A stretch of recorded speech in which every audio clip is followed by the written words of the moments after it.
the social realm of it. Yeah. What? So you finish getting your degree at the community college, and then you decide you want to keep going on and go for more and more and more. I was inspired. I was motivated. I believe I became that lifetime learner at that point, because when I graduated with the associate's degree, I was the first in my family, immediate family, to have a college degree, believe it or not. So that was a big deal. Yeah. And when I hear about, or became knowledge about, job opportunities with a 4-year degree, it was a job I wanted, but you have to have a bachelor's degree. So that was an inspiration. I'm going back to get that degree. And so when I crossed, I attended Old Dominion University and received my bachelor's degree from there. And I saw a young lady walk across the stage, a black female walk across the stage, young, with her master's. I was like, oh my God, really? I can do that. I am going to do that. So it was a continuous inspiration at that point. Okay. And knowing and believing in myself, yes, I can do that too. And I did. So I went back and gotten that degree, the master's degree, and my job opportunities started opening up, and I became marketable, and my income started growing. I tell you, I could recall filing my income tax with $8,000 with 4 children. Wow. And wow. If you could just try to comprehend I can't. I have no that children. wasn't that long ago. Yes, filing taxes were $8,000, $11,000, and I kept those receipts. I kept those tax documents, but every year it increased, $11,000. Now here's 22. I thought I was rich when I was making $22,000 with 4 kids. My kids, taking them school shopping. Finally, taking them school shopping to a mall, as opposed to Walmart or just finding bits and pieces of clothes here or pants here and trying to pull it all together. I tell you, it's nice. Yeah. And so this is all stuff that you cover in the book as well.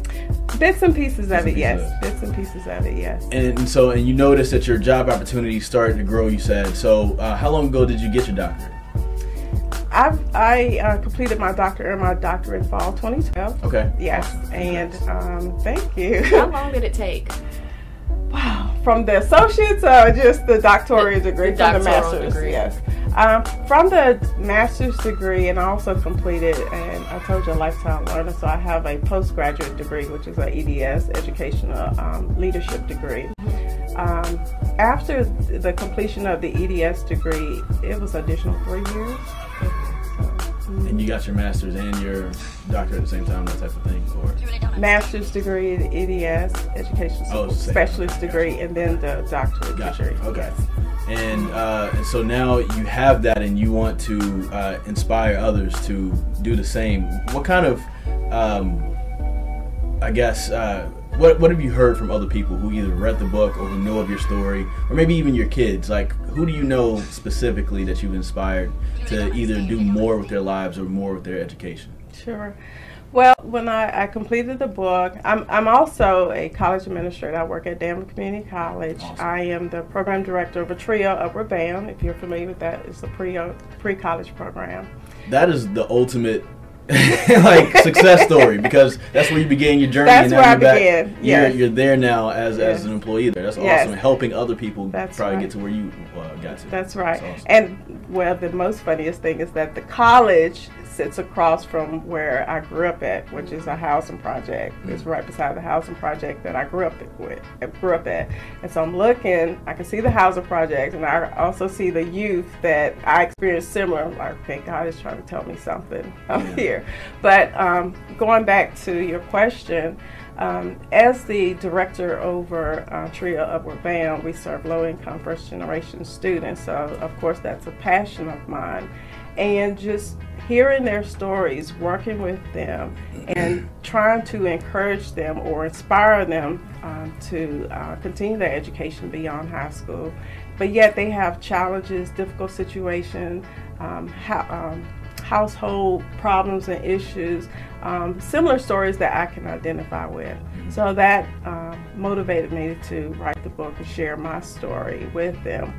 And after I completed my book, the initial target was to young females who were experiencing similar raising their children. However, the readers who read the book approached me and of course thanked me. I inspired them to share their stories. I also talk about the relationship aspect of it, the abusive relationship that I experienced. Yes, and the molestation as far as childhood, just different aspects of my life that I've experienced where readers who read different parts of it that really touched them approach me or message me or call me or email, just a number of responses thanking me for sharing the story, and it helps them to heal. It's a healing process because they want to somehow heal from their hurt, and they may be inspired to hear someone else's story or be encouraged to go back to school or be encouraged to start their own business. I also started my own business. So different aspect of my life, and plus they know me. I'm back in my hometown. They see me. They have access to me to sit down and talk with me because I'm there. I'm approachable, but yet I'm within reach where they can hear the encouragement and be influenced as well. So it touched different people. The majority of my readers are males, African American males, believe it or not, wow. Who are really supportive and feel the need that this is the type of message that should be told or to reach African American women or just young women who are experiencing similar situations. Let's go back to, and we don't have to stay there for a long time, but just you talked about a little bit molestation and being in an abusive relationship. Yes. You had every reason to quit. Yes. I mean, you could have used your past for, as an excuse of any reason not to do whatever and better yourself. That's right. Like, what did it take inside of you to find that extra gear of motivation and also to get out of that relationship? Were you in that relationship while you were in school as well? Like, there's a lot that's kind of going on in my mind. I'm trying to ask a bunch of questions in one. Sure. All of those, that situation happened before I went back to school. Okay. The breaking point that I decided, and remember I said there were two choices personally for me, was either to live or to die. And at that live and die moment, I had my children. And that was a difficult situation because I didn't know who to turn to, or I didn't know which direction to go. I didn't have the resources right there, but yet that was an inner strength within me to move forward because of my children. And just hearing my children at that point, and I'm just reflecting back on at that particular day, just hearing them and making that important decision to live, because if I was to die, what would happen to my children? So that was that inner strength to get me to move forward and try to seek some type of solution for my problem. But the molestation, where I was a teenager, and that trusting man that I felt that I didn't think he was hurting me, but yet I was experiencing something that shouldn't be happening, right. and not being believed about it. So of course I carried that, and the abusive relationships that I was in and out of, trusting men that thinking they either love me or that situation they're doing it because they love me, just experiencing all of that. And at that point my children was younger, and just not knowing any better, having someone to give me the support and figuring out to get myself out of it. This is not right. I can't take it anymore. So trying to run from that. So it was just different aspect of my life where I was just really trying to move forward or seek help, and you just don't know who to talk to. You don't have that support system. And I put that in the book just to encourage others. It is a way out. Yeah. There is a way out of all those experiences, and there's resources available in all those experiences, but you don't know it when you're going through it. It just takes someone to encourage you to get out of it and move forward. Well, I thank you for being brave enough to share your story, because some people just want to kind of keep it to the chest when certain things like that. I mean, certain things are painful when people go through it. I actually have a friend who's a female who has been molested, and it's one of her reasons that she doesn't believe in herself, and that she doesn't go after her full potential. And this is something that could possibly help somebody like that, or other people who are listening somehow or another. So I want to thank you for putting your message out there, and also coming out here this morning. So we've been talking about the book. Where can people get the book and also learn more about you? Absolutely. The book is available on Amazon. They could Google Amazon, or go to Amazon website, Painting Blackbirds in Yellow Sky. That's the title of the book.